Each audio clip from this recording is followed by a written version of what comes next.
So things get serious in Genesis very, very rapidly.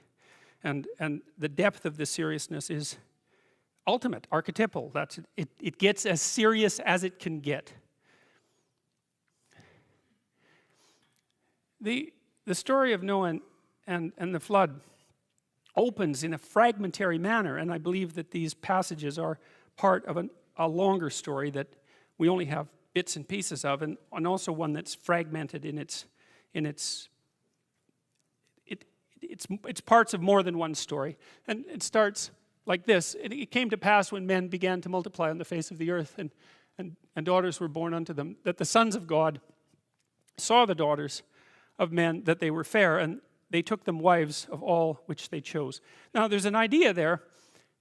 There's two ways of looking at the past, and you can kind of see that in the political landscape that we inhabit now.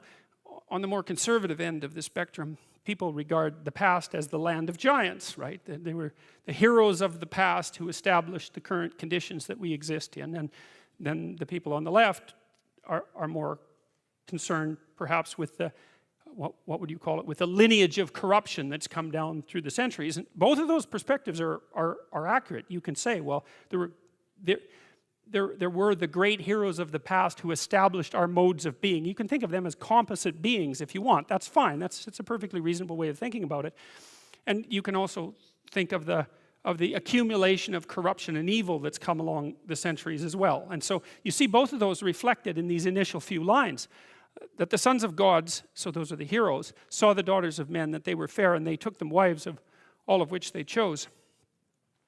Then this statement comes in as somewhat of a non sequitur. And the Lord said, my spirit shall not always strive with man, for that he is also flesh, yet his days shall be 120 years.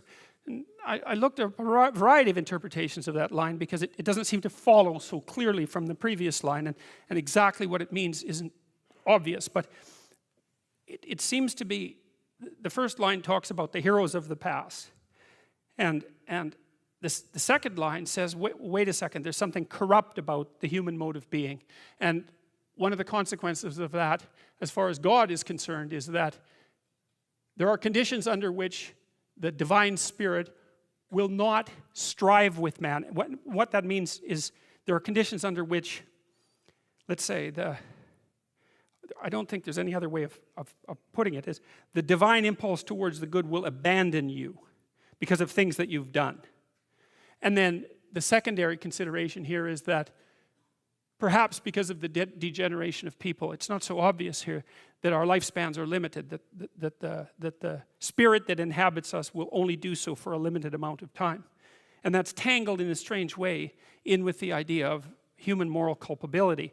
And that's posed against the notion of the giants of the past. And then it returns to the giant idea, the narrative returns to the giant idea and reads, there were giants in the earth in those days, and also after that, when the sons of men came in unto the daughters of men, and they bare children to them, and the same became mighty men which are of old, men of renown. And that's the end of that sequence of fragments. It's very broken, but you can see a dual narrative underneath it. And one of the narratives is that there's the kind of corruption, despite the nature of the giants of the past, there's the kind of corruption lurking that would cause God to withhold his grace and allow men to deteriorate. And that sets the stage for Noah and the flood. And God saw that the wickedness of man was great in the earth,